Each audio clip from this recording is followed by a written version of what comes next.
Hey, Gregor. Hey, you know how you always tell me that you're too proud to take a fall? Like if you were a boxer, you would never throw a fight? I don't remember saying that. And I was thinking about it, yeah. relative to your career and your lack of one.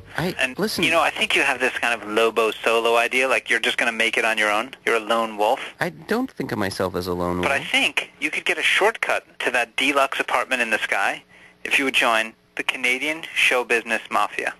What Canadian mafia? The one that, like, Lorne Michaels started, that got all these Canadian, like, John Candy guys to be famous. You know, there's a million of them. No, I don't know that there's any kind of mass underground conspiracy. What do you think the mafia wants you to think?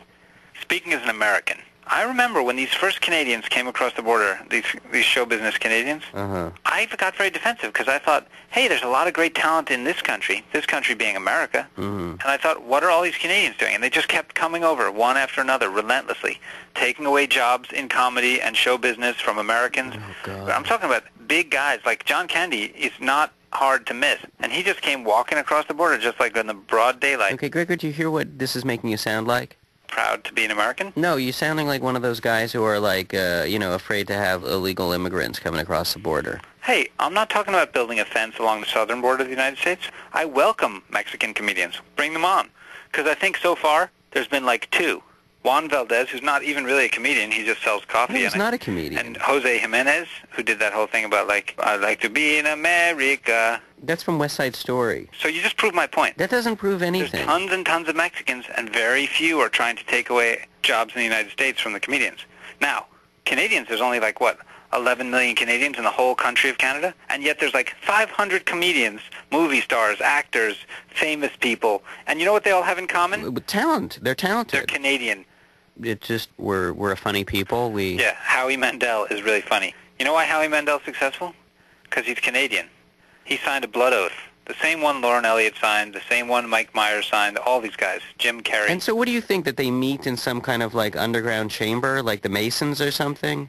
Yeah, you know what? It's exactly like the Masons. They meet underground. They're just regular people, you maniac. Who's they? What is there? Wax in your ears? The Canadian Mafia is they. Well, where do they, like, would I look them up in the Yellow Pages? What kind of mafia is listed in the Yellow Pages? What do you think, the Sicilian Mafia takes out ads in the back of the penny saver? You think the Yakuza is running clickable pop-up banner ads on the internet? Okay, so... No. Right. The Yakuza doesn't have any banner ads, Johnny. And just the same, the Canadian Mafia doesn't have a marquee on the middle of Rue Saint-Denis in Montreal with like a big sign out front that says Canadian Mafia. It's just once you're in the know. And Okay, so what are you suggesting? I'm saying just join the inner circle, because right now you are stuck in the middle of a cornfield in the middle of showbiz nowhere. That's where you're at in your career. Now here's where I want you to be.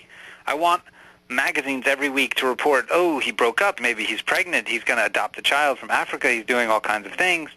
That's where you could be if you would join the Canadian show business mafia. And how exactly do you propose that I get in touch with this supposed Canadian showbiz mafia? You can't get in touch with them. They'll cut your head off and throw you off a dock. You got to wait for them to get in touch with you. Paul Schaefer and Howie Mandel will. This is how it works. You let it be known that you're ready, and that's it. They contact you. Well, how do I let them know? If you tell me you're into it, I can make a few phone calls, put it out there, and I'm not guaranteeing you anything. But I'm saying that you could be the next Kim Cattrall. You remember from Sex and the City? How can I be like Kim Cattrall? Well, you know, you have a few things in common with her already, in that both of you are long past your prime. Oh, God. But she held up really well. You just tell me I'm ready. Just say it. Say the words. I'm ready. Okay, fine. I'm ready for it. Okay. What's going to happen? It's happened already. Oh? And now that you're in the Canadian Mafia, congratulations. It's working for you already. I got an inquiry very recently from a casino. Since when are you taking inquiries for me? Just like the Rat Pack, you're going to be playing casinos. And who exactly did you receive this inquiry from? A woman of my acquaintance, who's actually married to my brother. Your sister-in-law. That's one word for her. It's actually going to be a charity bingo casino. What's a charity bingo casino?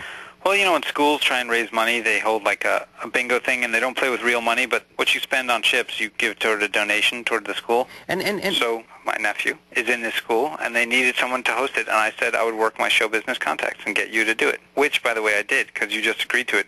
No, I didn't. No, when did once we have an oral contract, you are not allowed to break that. And so this whole thing about the Canadian Mafia, that's what all this was leading to? I don't know what you're talking about, but you just agreed to host it, and that's that. I didn't agree to anything. Oh, that's nice, Johnny. Why don't you disappoint the children? No one wants What do you want? You want to start at the top? Is that what you want? I'll get you a 2-year gig in Vegas. That's no problem. What do you want, the Palms? Is MGM Grand okay with you? I'm not... Here's a headline for you. Who the hell are you? Why does it have to turn so ugly so fast? You know what? I am going to call up my Canadian Mafia friends, but not my show business Mafia friends, my real Canadian Mafia friends. And you know what they're going to do? What? They're going to cut off a moose's head and put it in your bed. That's not funny. One day, you're not going to know when. You're going to be walking down some block, and you're going to get beamed in the back of the head with a snowball. Mercilessly beamed. C-A-N-A-D-A. Tell me, what's a Douglas fir? C-A-N-A-D-A. Bet you never heard a bobcat purr. C-A-N-A-D-A. Have you ever seen a lobster crawl? In Canada, we get to see them all. On WireTap today, you heard Howard and Desmond Chakowitz, David Rakoff, Andrea Stanford, and Gregor Ehrlich. WireTap is produced by Jonathan Goldstein with Mira Burdwin-Tonic and Carolyn Warren. Production assistance from Crystal Duhame. Reach us through our website at cbc.ca/wiretap.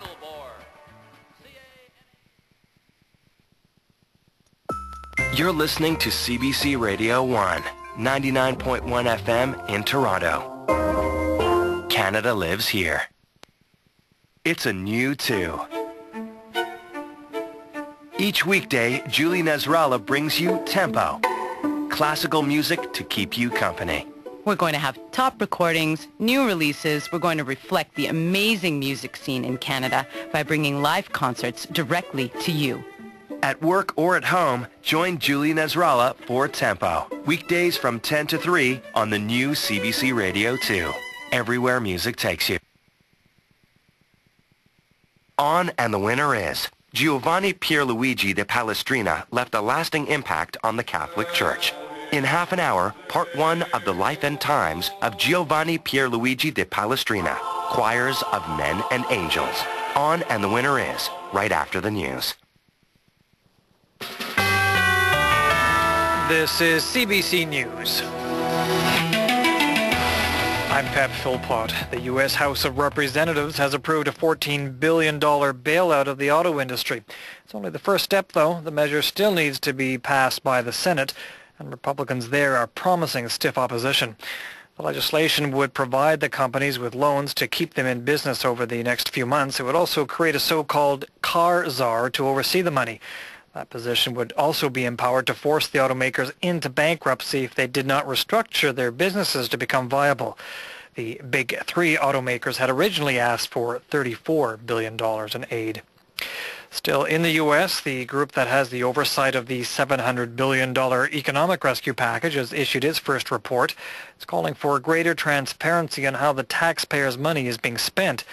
Elizabeth Warren chairs the panel. She appeared before the Congressional Financial Services Committee on Wednesday. Warren said the panel, which first met just 2 weeks ago, came up with 10 questions to guide its work, questions it hopes will capture the concerns of the American people, like these. What is Treasury's overall strategy? Is the strategy working? How are taxpayer dollars being used? The panel also says Treasury should clarify conditions for the use of TARP funds. There's already concern banks are hoarding hundreds of billions of dollars they've received rather than lending it. A state bank regulator and a labor executive are also on the board. The other member is Texas Republican Congressman Jeb Hensarling. He refused to sign the group's draft report, saying he has concerns about the panel's transparency and accountability. That was NPR's John Idse reporting from Washington. Here in Canada, Michael Ignatieff is now the new leader of the Federal Liberal Party. Liberal MPs, senators, and the party's national executive confirmed him as leader on Wednesday. He replaces Stéphane Dion, who said he would step down as soon as a new leader could be chosen. Ignatieff wasted no time in attacking the Harper government. Stephen Harper's government is not providing Canada with the stability or leadership it needs. He's offered no hope, no solutions, no plan for our country. At a time when every other major government around the world is taking decisive action, Stephen Harper has shut down Canada's parliament. Ignatieff says it's too soon to talk about forming a coalition government. He says he'll wait to see what's in the Conservatives' budget first. Australian police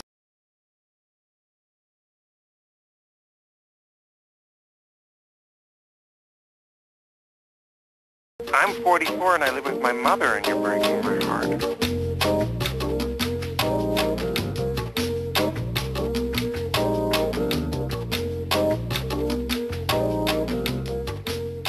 Hello? Hey, Johnny.